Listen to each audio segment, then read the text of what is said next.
chaîne philosophique, une nouvelle vidéo. Aujourd'hui, on va parler de John Locke et le libéralisme politique et d'autres idées donc, qui émanent de ce philosophe du 17-18e siècle. Donc, il naît en 1632 en Angleterre, décède en 1704. Donc, John Locke est considéré comme l'un des penseurs les plus importants de l'époque moderne. Il a laissé une empreinte indélébile dans l'histoire de la philosophie. Alors, sa contribution théorique fut essentielle dans la critique moderne de la métaphysique. Alors, n'oublions pas que la métaphysique, c'est ce qu'on appelait la philosophie première. Maintenant, c'est l'ontologie. La métaphysique, c'est ce qui dépasse la physis, le mouvement, comme disait Aristote. La métaphysique, c'est ce qu'on ne pouvait pas classer, qui dépasse, on va dire, l'entendement humain, pour faire bref, même s'il y a plusieurs définitions manifestes de la métaphysique. Il joua donc, pour revenir à John Locke, petite digression, excusez-moi, un rôle important dans la contestation des prétentions du rationalisme. On verra que c'est un philosophe empirique. La théorie de la connaissance de Locke, développée dans son œuvre la plus aboutie, Essai sur l'entendement humain, réussit à élever la tradition empiriste donc au rang à la hauteur réflexive de la nouvelle perspective rationaliste inaugurée par René Descartes, donc quelques temps avant quand même. D'ailleurs, il utilise aussi la notion de tabula rasa comme René Descartes. Donc je pense qu'il y a eu beaucoup d'inspiration des philosophes qui l'ont précédé. La pensée britannique médiévale se caractérise déjà par son inclination à l'expérimentation et par l'importance qu'elle accorde au sens dans le processus de connaissance. Des auteurs comme Francis Bacon et Thomas Hobbes, donc j'ai déjà fait une vidéo sur Thomas Hobbes, le Léviathan, approfondir cette perspective empiriste en défendant la méthode inductive à partir de données empiriques et l'expérience comme procédé clé de la méthode scientifique. Alors, il y a la méthode par déduction, c'est-à-dire qu'on part du général pour établir donc une loi générale. La méthode inductive, on va partir des données qu'on a, des faits, des données, pour établir une loi générale. C'est un processus inverse.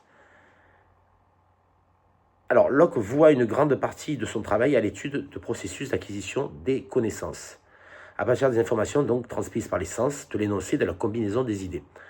Il est de ce fait considéré comme le père de l'empirisme critique. La pensée de Locke fut profondément marquée par le contexte historique dans lequel il vécut dans l'Angleterre du XVIIe siècle, une époque où les luttes sociales et politiques se confondaient avec les affrontements entre les credos religieux, donc entre le catholicisme, le protestantisme et aussi la notion d'absolutisme. Dès sa jeunesse, il considéra la tolérance comme la tâche la plus urgente de son temps.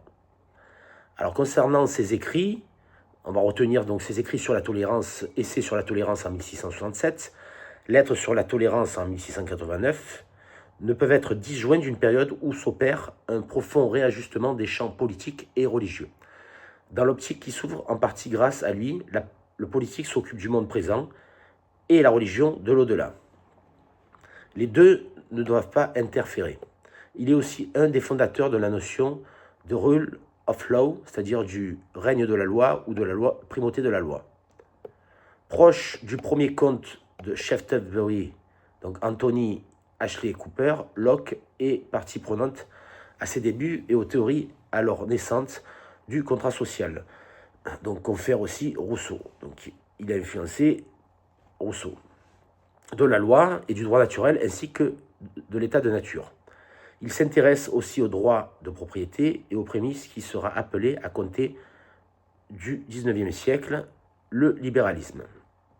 Alors considéré comme le premier grand théoricien du libéralisme politique et fervent défenseur des libertés individuelles et de la démocratie, il est convaincu que les hommes naissent libres et soutient que les individus cèdent volontairement leur pouvoir à l'État à la condition que ce dernier protège en retour leurs droits et leurs libertés. C'est d'actualité tout ça, avec tout ce qui se passe. Pour terminer, des concepts aussi fondamentaux que l'égalité devant la loi, la liberté d'expression ou la tolérance religieuse trouvent leur fondement chez ce penseur qui exerçait une influence considérable sur les philosophes français du siècle des Lumières. Donc on peut confère Voltaire, donc avec son traité sur la tolérance, Diderot, etc., etc. Donc, voilà, ce philosophe, petit hommage à John Locke. Je vous invite donc à aussi regarder la vidéo sur Thomas Hobbes et sur David Hume que j'avais fait il y a quelques temps, donc sur l'empirisme.